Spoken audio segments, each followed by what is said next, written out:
काय म्हणू की आम्हाला वाटलं की पॅडी दादा बाहेर जातोय, सूरज खूप इमोशनल होईल, पण तो नॉर्मल होता. नाही, एकतर तो दिखावा करणारा पोरगा नाही आहे. त्याला जे वाटतं तर तो मनापासून करतो. निक्कीसारखं अरबाज गेल्याच्या नंतर तिने जे काय आकांड तांडव की जसं काय एखादं माणूस घरातनं प्रेतयात्रा चालल्यासारखं त्याने म्हटलं, अरे म्हणजे थांबा हो. आणि तो सगळा शोबीसचा तिचा गेम होता.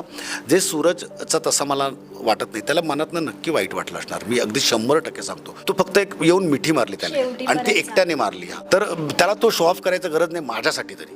त्याने कॅमेऱ्यांसाठी आणि बाकीच्या सदस्यांसाठी कदाचित केला असता, पण त्याला कनेक्ट माझा होता आणि त्याला मला काही गोष्टी सांगायच्या होत्या. तर मला माहिती आहे त्याच्या गोष्टी कशा मला कळतात. त्यामुळे त्याने एक फक्त येऊन घट्ट मिठी होती, पण ती फक्त मलाच जाणवली होती. ती बाकीच्या कोणाला जाणवणार नव्हती. ती घट्ट मिठी होती की यार दादा तू चाललायस आणि आता.